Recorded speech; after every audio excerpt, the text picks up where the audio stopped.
The transition from student to professional is one of the hardest problems we face in technical education. Yet, unlike almost everything else that we do in the computing community, we have nothing to guide those in the midst of it beyond good intentions. We have no standards, no literature, no structured curriculum.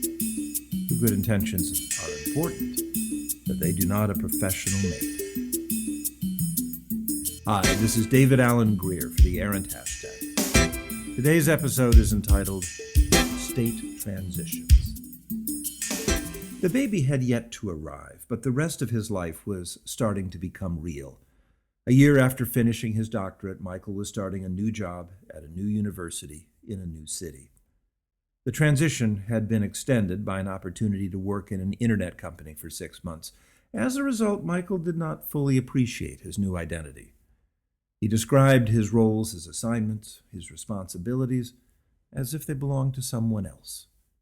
At that moment, he was closer to the graduate student that I had known the year before than to the professor that I had expected to see. For the coming year, this column is going to take a look at that transition to professional life. It'll tell the stories of young professors, software developers, security professionals, and others who are in the midst of this transition. I hope in the process I'll be able to capture some insight without offering misplaced advice. At first glance, the move from graduate student to professor would appear to be the easiest transition in professional life. My friend Michael, as well as his peers and colleagues, are simply moving from one side of the teacher's desk to the other. They have the same kind of colleagues as they did before the transition, do the same kind of work, and live in the same kind of environment. However, the move from student to professional is not as seamless as such an observation would suggest. Michael had started the transition as something of a rebel, a graduate student who had shunned traditional lines of research. He had avoided conventional topics and looked at subjects that didn't seem to have much to do with computing.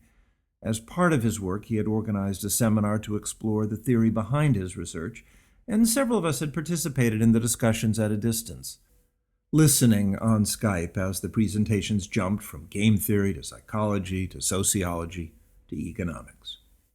It was clear to all of us that some rough beast was in the process of being born, but none of us was thoroughly sure that it was actually part of computer science. Michael's rebellion had started to ebb when he finally arrived at his new campus. I asked him if he was going to continue to hold his seminar, but he deflected the answer. There were new responsibilities that he had not completely foreseen. 2 senior professors had suddenly departed, leaving no one to direct a popular and fairly conventional set of classes. There were also doctoral students, committee assignments, NSF reviews, conference deadlines. 3 months after I last saw Michael, the baby finally arrived in his life. The pattern is familiar to those who have observed the process. For a week or maybe 2, his life was chaotic but filled with new prospects.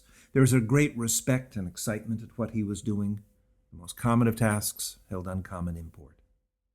Yet, parenthood is not a role that accommodates rebels. It presses responsibilities upon us and instructs us how to live for others. Its lessons are often invisible, especially to those who are closest to the process. If the new baby is like the rest of us, he'll find it hard to imagine how his parents met, appreciate how his father worked as a graduate student, or conceive that Michael once pushed the boundaries of computer science.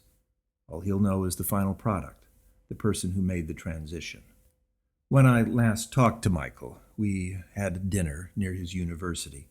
I asked him how he was doing. There was a grin on his face, a shrug of the shoulders, a statement that said all was well and that he was pleased with his life. But somehow as he talked, somehow as he spoke of the wonders of what he was doing, he had crossed the line. He was someone new, and he was starting to open up a new life as a professional. This is David Alan Grier for the Errant Hashtag. Take care.